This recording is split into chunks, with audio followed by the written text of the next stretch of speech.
오늘 2025년도 4월 20일 부활주의를 맞이해서 하나님 앞에 예배드리며 부활의 말씀을 듣고자 합니다. 오늘 하나님의 말씀은 누가복음 24장 13절부터 35절을 본문으로 절망을 희망으로 바꾼 부활이라는 제목으로 말씀을 나누고자 합니다. 사랑하는 여러분, 올해 부활절을 맞아 부활의 믿음과 부활의 은혜가 새로워지길 원합니다. 부활의 믿음과 부활의 은혜가 새로워지려면은 부활의 확실성을 믿고 부활의 의미를 알고 부활 신앙으로 살아가면 됩니다. 그래서 오늘 성경 본문으로 들어가기 전에 우리 예수님의 부활의 확실한 증거 5가지와 부활의 의미 5가지를 먼저 한번 복습을 해보고 본문의 말씀을 살펴보려고 합니다. 예수님의 부활의 증거 5가지는 첫째는 성경대로 예수님께서 미리 말씀하신 대로 부활하셨다는 것입니다. 두 번째는 예수님의 시신을 묻었던 무덤이 빈 무덤으로 있었다는 것입니다. 세 번째는 예수님의 시신을 쌌던 수의와 머리를 쌌던 수건이 그대로 무덤에 남아 있었다는 것입니다.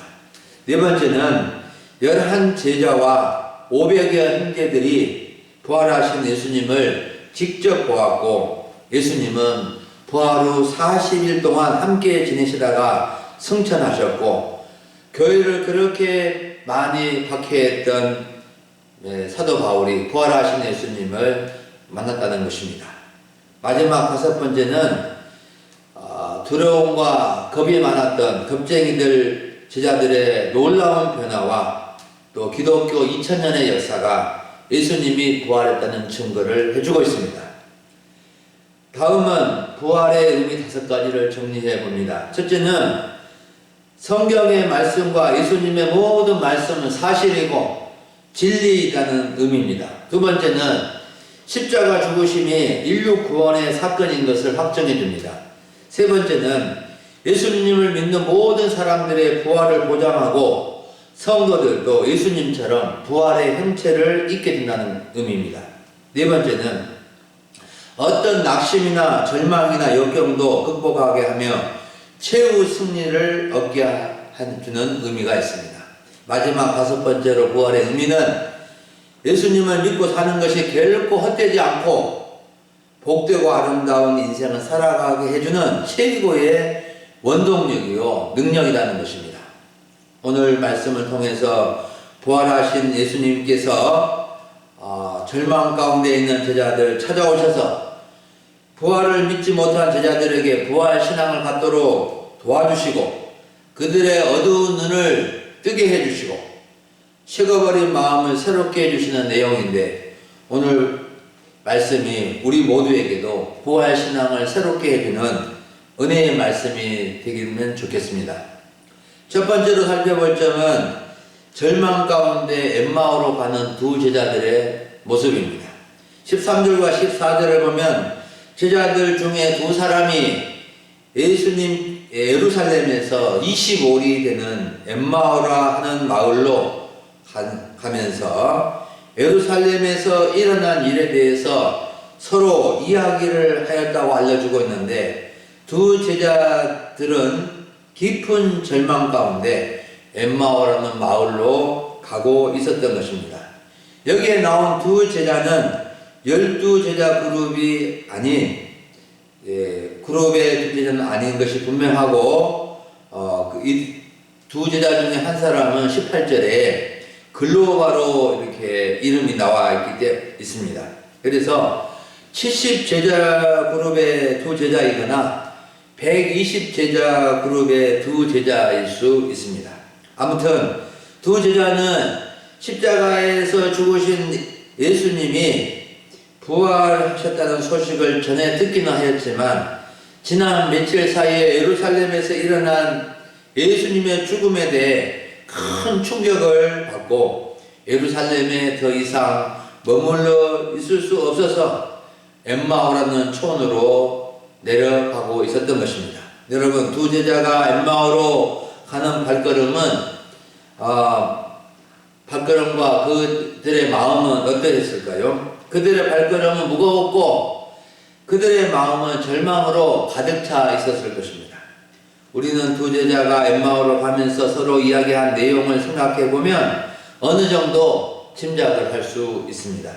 엠마오로 가는 두 제자는 길을 가면서 예루살렘에서 일어난 모든 일에 대해서 서로 이야기저야기하면서 갔는데 두 제자가 구체적으로 어떤 이야기를 하였는지 18절부터 24절에 보면은 나사렛 예수의 일, 그분은 하나님과 모든 백성 앞에 말과 일에 능하신 선지자였는데 대제사장들과 관리들이 사형 판결에 넘겨주어 십자가에 못 박아 죽인 일, 그리고 어떤 여자들이 새벽에 무덤에 갔다가 시체가 없어졌다고 하고 천사들이 나타나서 그가 살아나셨다고 하고 또 두 제자가 무덤에 가서 빈 무덤을 보았는데 예수님을 보지 못했다는 등에 대해서 여러 이야기를 들었지만 이들은 엠마오로 가게 되었습니다. 여러분, 엠마오로 가는 두 제자는 그처럼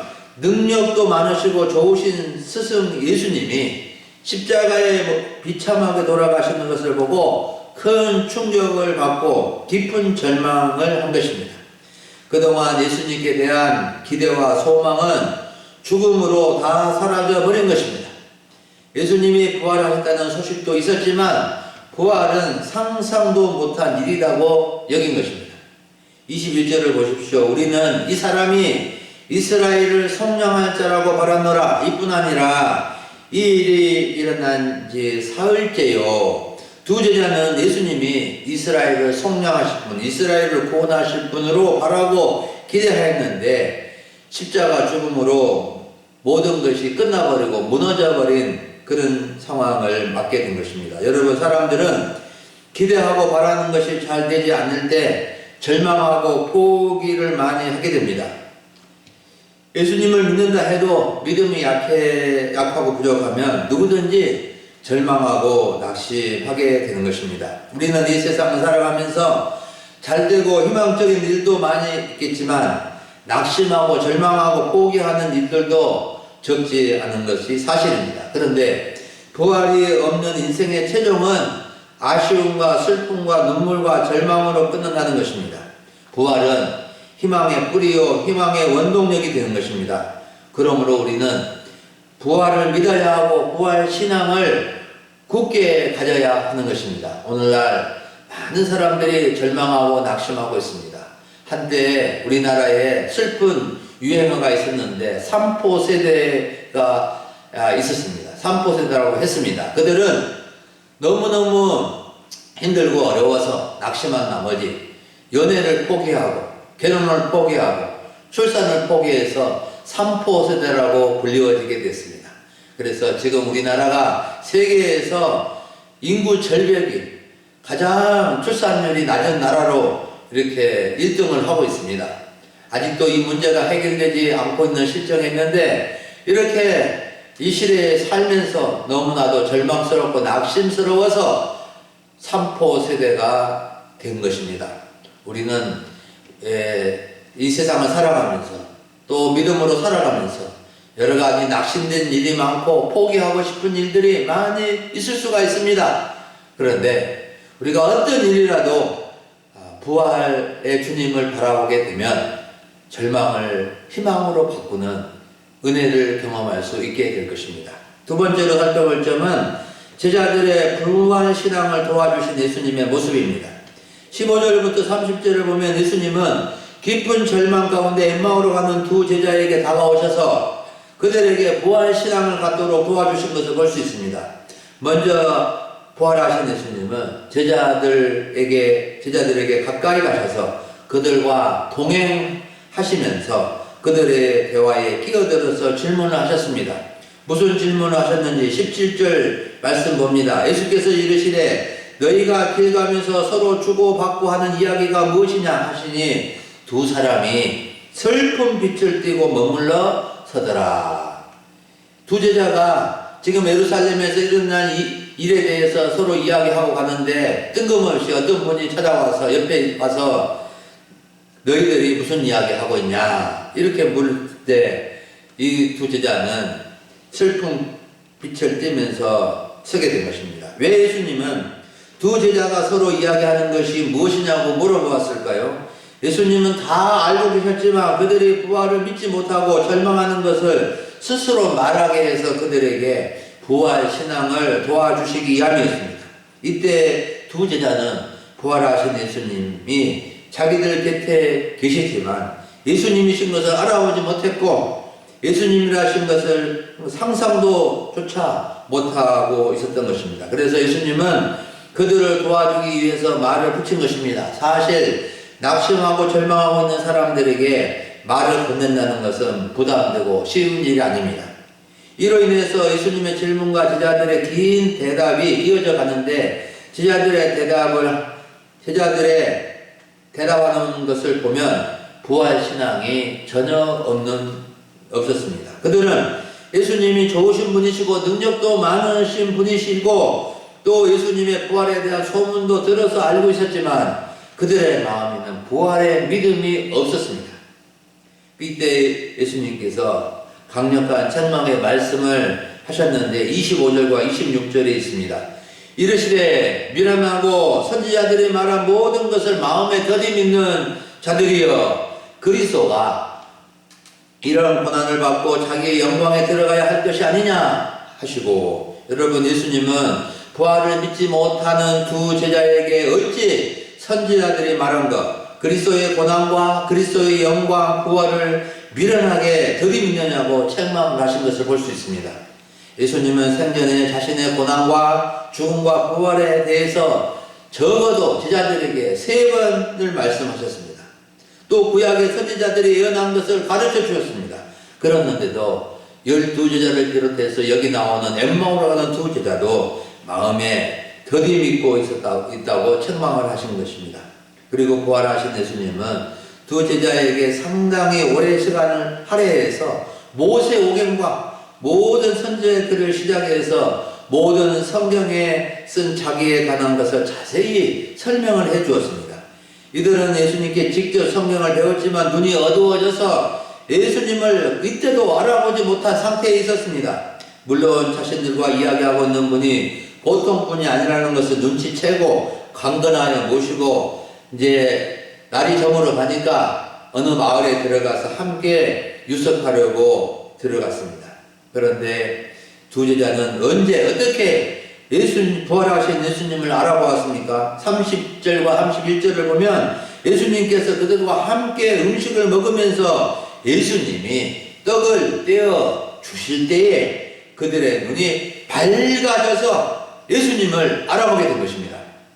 여러분 예수님은 그들과 오랫동안 대화를 나누며 성경을 가르쳐 주었고 또 함께 사랑의 식사를 하면서 그들의 닫힌 눈을 열어 부활하신 자신의 모습을 보여주신 것입니다. 여러분 예수님께서 두 제자에게 부활신앙을 갖도록 도와주신 것을 보면 어떤 생각이 드십니까? 저는 참 부활신앙을 갖기가 쉽지 않다는 것을 생각하게 되었고 쉽지 않지만 끝까지 잘 가르쳐 주실 때 가르침을 받을 때 부활의 주님을 만날 수 있겠다는 확신도 갖게 되었습니다. 여러분 우리는 십자가 부활의 신앙을 확실히 가져야 합니다. 때론 잘 이해가 되지 않고 확신이 들지 않을 때도 있을지라도 성경 말씀과 설교를 통해서 예수 그리스도의 고난과 죽으심과 부활을 확실히 믿고 십자가 신앙, 부활 신앙을 가져야 하겠습니다. 우리가 부활 신앙으로 무장하면 낙심이 희망으로 바뀌게 될 것입니다. 절망과 슬픔, 고난을 극복하고 후회함이 없는 진정한 승리자로 이 땅을 살아갈 수 있게 될 것입니다. 마지막 3번째로 살펴볼 점은 부활신앙으로 눈과 마음을 새롭게 한 제자들의 모습입니다. 31절, 35절을 보면 부활하신 예수님을 만난 두 제자가 눈과 마음이 새로워졌음을 알려주고 있습니다. 두 제자는 눈이 가리워져 있어서 어두워서 부활하신 예수님을 볼 수 없었는데 부활에 대한 예수님의 자세한 가르침과 사랑의 떡에 눈이 밝아져 부활하신 예수님을 알아보게 된 것입니다. 그리고 그들은 부활하신 예수님의 말씀을 듣고 성경을 풀어주실 때에 마음이 뜨거워졌습니다. 마음이 뜨거워졌다는 것은 마음이 불탔다는 뜻인데, 이들은 예수님의 말씀을 듣고 큰 감동과 감격을 체험하게 되었고 부활의 주님을 새롭게 만나게 된 것입니다. 32절을 보십시오. 그들이 서로 말하되 길에서 우리에게 말씀하시고 우리에게 성경을 풀어주실 때에 우리 속에서 마음이 뜨겁지 아니하더냐.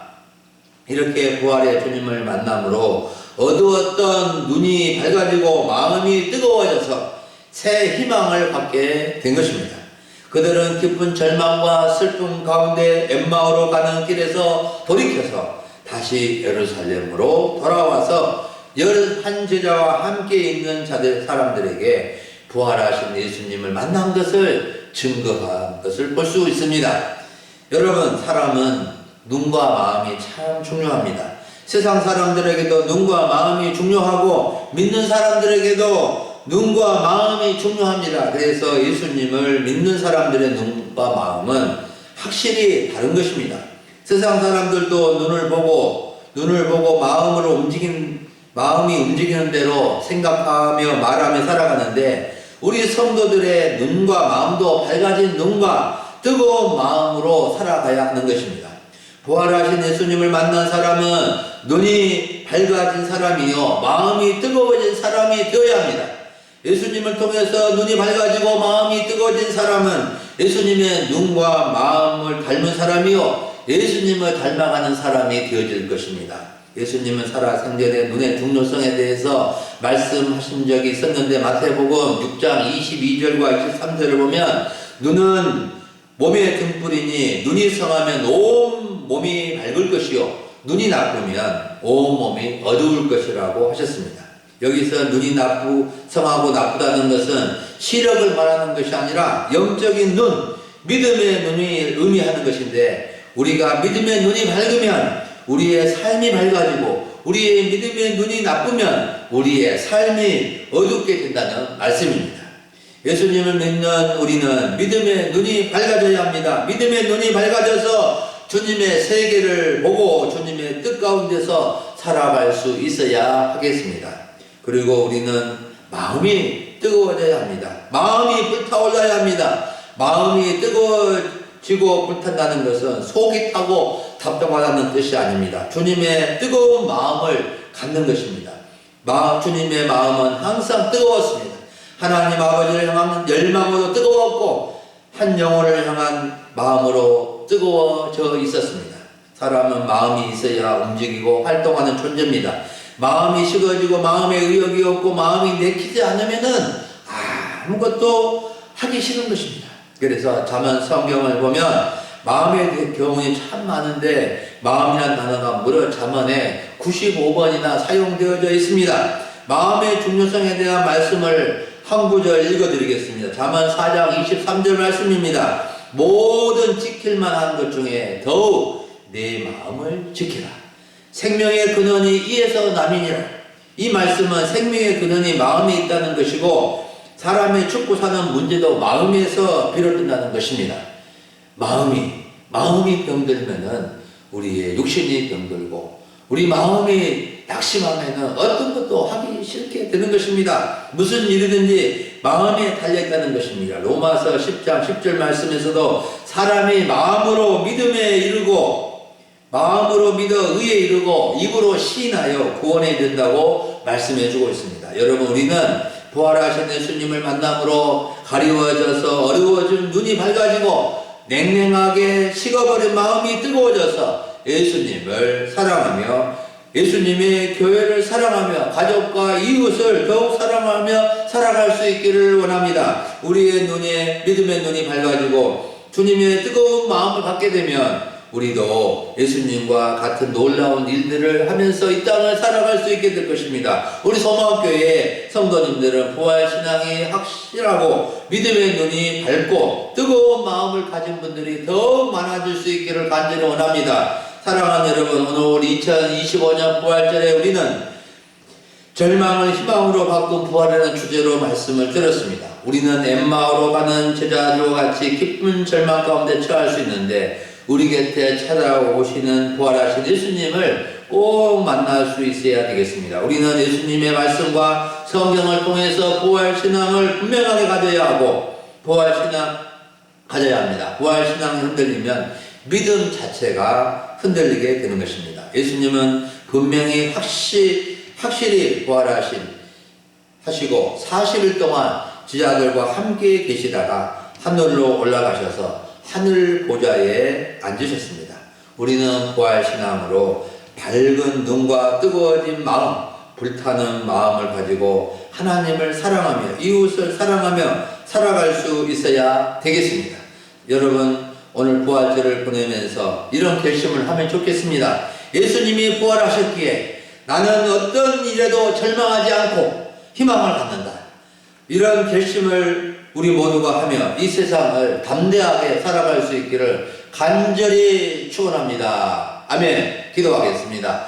살아계신 하나님 아버지, 오늘 부활의 아침에 주님의 놀라운 이 은혜를 생각하며 감사를 드립니다.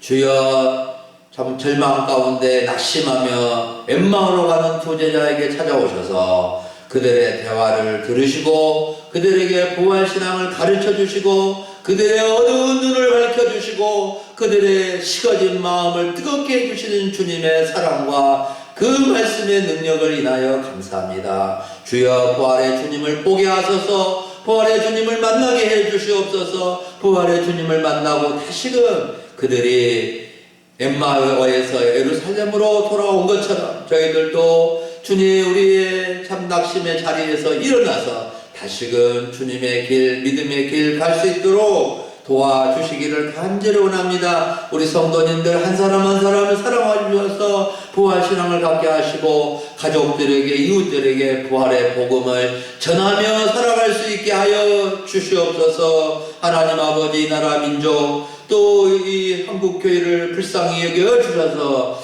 부활신앙으로 새롭게 일어나는 우리 대한민국 되고 우리 한국교회 되게 하여 주시옵소서. 감사를 드리옵고 우리 주 예수님의 이름으로 기도하옵나이다. 아멘.